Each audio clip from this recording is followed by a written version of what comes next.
Hello everyone, welcome to the GeoEcologist. I am Dr. Krishnanand and you have been watching my videos on various topics of geography, environment, disasters and research methodology.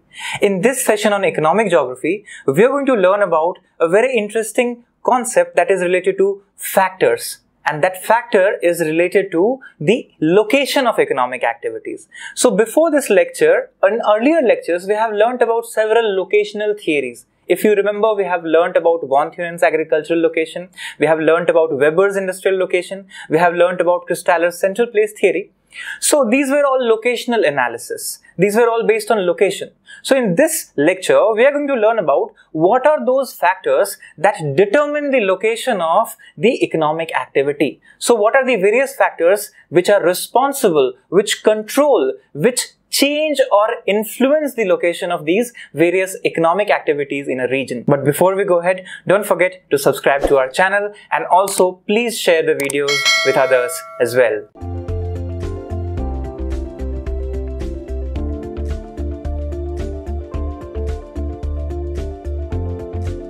So now let's learn about these factors which affect or influence or control the location of these economic activities as we have learnt. So economic activity, as we know, it's basically that leads us to earn our living. For people, it's important because people earn their living, their livelihood through economic activities, and that's why location of these activities also vary and also matters at the same time. So what are those various locational factors and how they are spatially interrelated? It means how one location is interrelated with the other and what is the linkage all about. These things we should learn. So, for example, if you look at this diagram, what does it say? Locational factors for industries. So if you have to establish an industry, what factors would you like to take into consideration? So one is transport, the other is land, power, raw material, labor, capital, market. So you have seen these several factors, about 7 factors are listed here.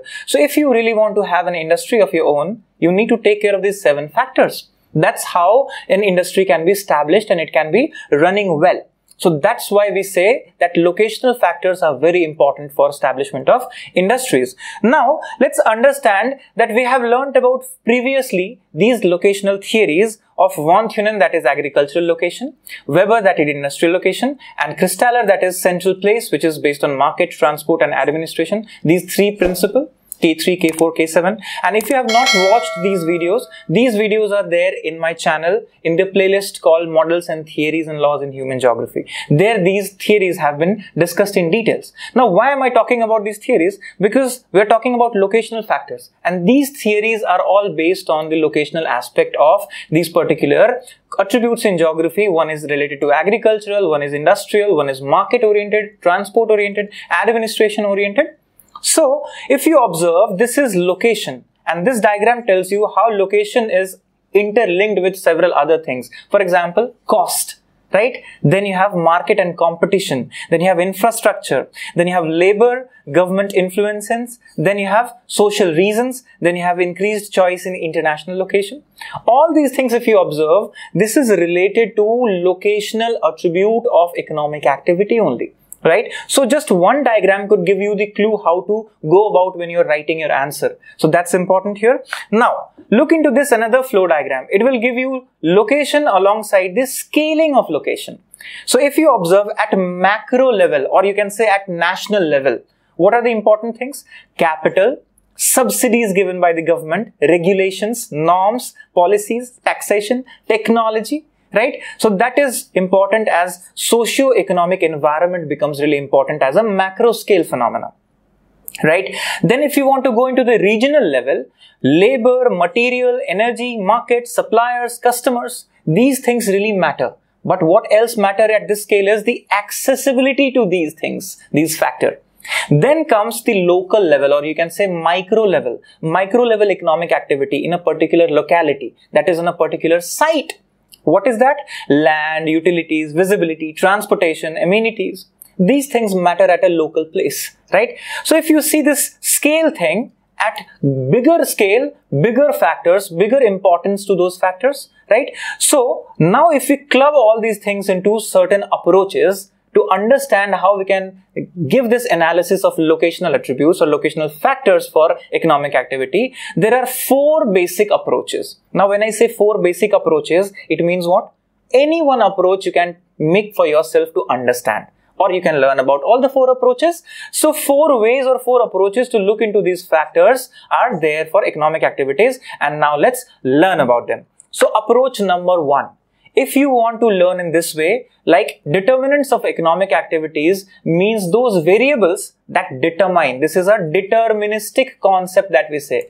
Determinism is involved here. For example, it can be divided into 2 types. Right? All the factors you can club into 2 houses. One is called natural house, the nature induced, created by Mother Nature. Right? So those factors which are natural factors.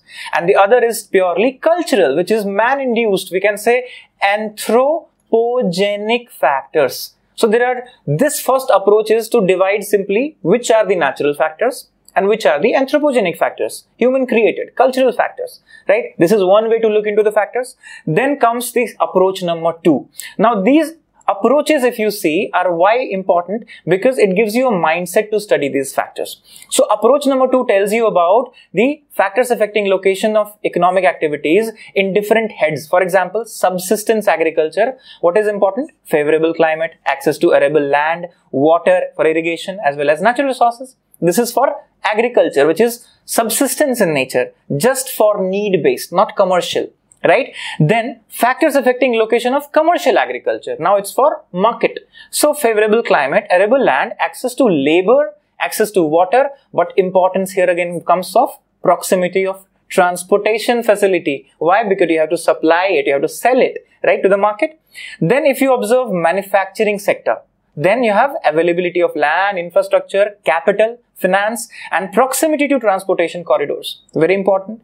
And if you look into the service industries, tertiary industries, which is availability of labor, capital resources, and important is here, access to consumers. Nowadays, we have doorstep delivery, right, of the products that we buy. So that is where accessibility is important. Proximity to transportation corridors, right? So this is another approach of looking into the factors based on various kinds of economic activity, from subsistence to commercial to manufacturing to service sector, right? This is second approach. Then comes approach number 3.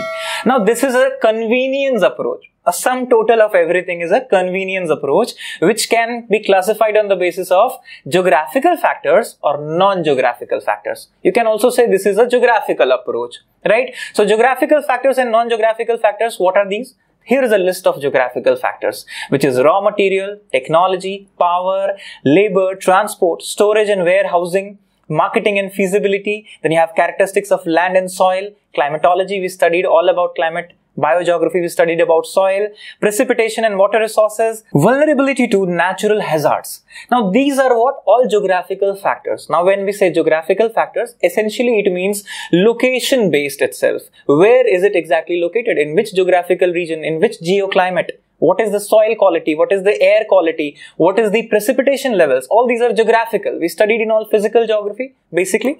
Now comes to non-geographical factors in approach number 3, which is capital investment. Now this is related to something which we learned in Krishnanand central place theory, also in August Loch market demand theory. Remember that arbitrarily inducing investment in one region in a bigger industry could help in agglomeration of the factors. So capital becomes really important.